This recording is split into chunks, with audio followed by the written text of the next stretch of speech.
Are you an experienced GM? Are you a newbie GM? Doesn't matter. Because today we're going to run through making a world to run your next campaign in. Whether it's your first or your 20th world, I'm not going to sit here and ramble on because your time is precious. And you can make so much awesomeness with what I'm going to talk about in such a short amount of time. I don't have a watch. To start with, here's a question. When you run the game, what do your players see and know about your world? The answer is whatever you've told them. So don't think that you need to make and know everything. In fact, doing so might actually backfire more than you might expect. If you sit and try to make everything, well, first of all, you're never gonna finish. And also, you'll become reliant on your big book of lore that you've created, chained to your own creation, which will hinder your improv chops. And, maybe most importantly, you'll overwhelm yourself with all this information, and you were the one that made this thing in the first place. Instead, you're gonna start with the basics, with what I like to call big picture, little picture. Cardboard box. First of all, what is this world called? And when I say that, I mean like the planet that you're currently on, if you're running a single planet sort of setting, or the entire sci-fi galaxy if you're running sci-fi. Then once you have all of this, zoom in.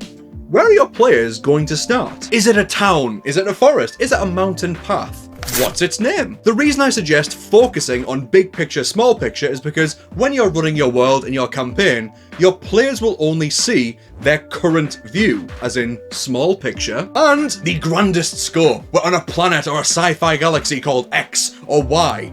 Big picture. And all of this is the stuff that your players will never even predict, think about, or ask about in session 1. But that's just location so far. Where are we? But what's actually happening? Well, again, focus on big picture, little picture. Big picture, you're in a galaxy or a world that is being invaded by an outside force. Maybe there's a disease. Maybe it's the end of days. Look for inspiration from your favorite books, movies, TV shows, whatever, for your favorite big picture problems or concepts to throw into your world for your players to see wherever they are. Horizon Zero Dawn is a beautiful, naturous world filled with robots. Star Wars features a far-reaching and powerful empire. And of course, Lord of the Rings is a fantasy land filled with a dragon to steal from in 1 minute and a dark lord to defeat in the next. Big picture stuff here is basically, what does everyone know about PCs and NPCs no matter where you go? And the small picture stuff is basically your adventure. What are your players going to do right now in this session? Just like big picture, small picture, if we're going to make an adventure,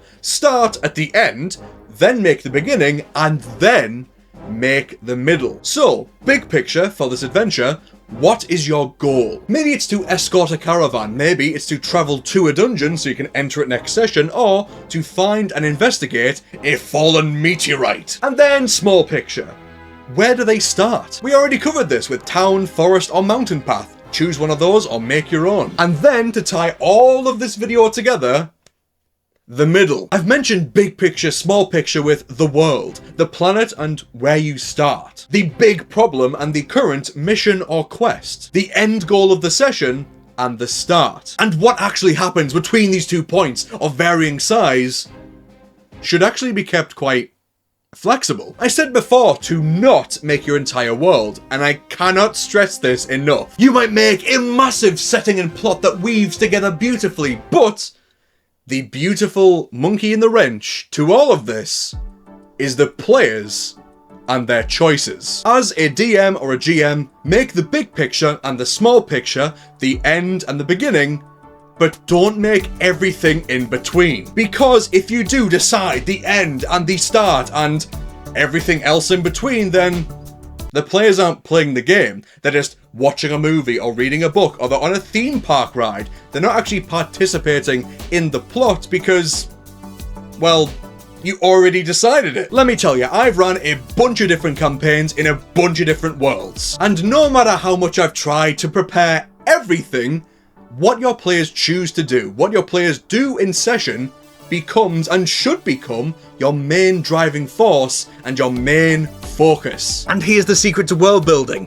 If you let your players explore your world, make choices and change the world, then they become co-creators with you about your own world. I've made whole towns and great ideas for what's going to happen next. And then suddenly, mid-session, a crazy roll, a joke, or an epic bit of roleplay suddenly completely shifts my focus. I've had players completely rewrite my world's history with a single draw from a deck of cards. If you're making a world for your players to play in, don't make the entire world, Focus on the big main stuff that your world revolves around and what your players do next. Then, between sessions, once that first session went so well, maybe you're inspired by a movie or a TV show or what your players did last session. Focus on that and make it the next thing that your players see or will eventually see. Make stuff, create, and world build when you're inspired. Don't just try and sit there and force yourself to create ideas just to cram more ideas into empty space. Because you'll do so and then all that time is wasted when your players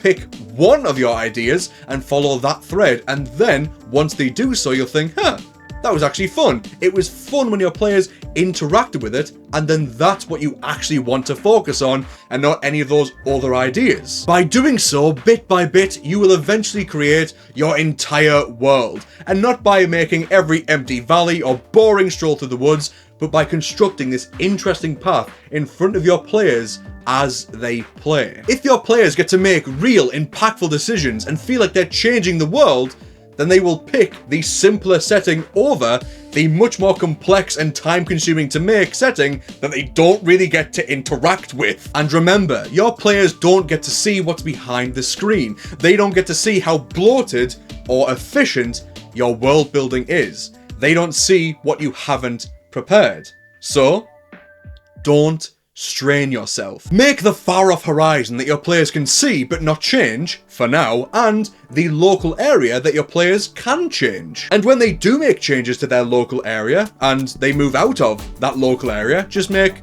the next local area that they can actually change. You can make a main frame or a skeleton, but all these details, wasting all this time on the extra little fiddly bits when your players don't really want to go see it. They want to go down this bit.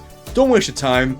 Just focus on what the players do in the session and make the next bit for them. It sounds so simple because it should be. Your time is precious, so focus on what is actually important. And I intend to make more videos just like this one to help you master your game. So if you have any tips for all the world builders watching, then leave them in the comments. For more videos just like this, then please support me by clicking subscribe, and also click the playlist on screen to see more of my best tips to help you run the perfect game.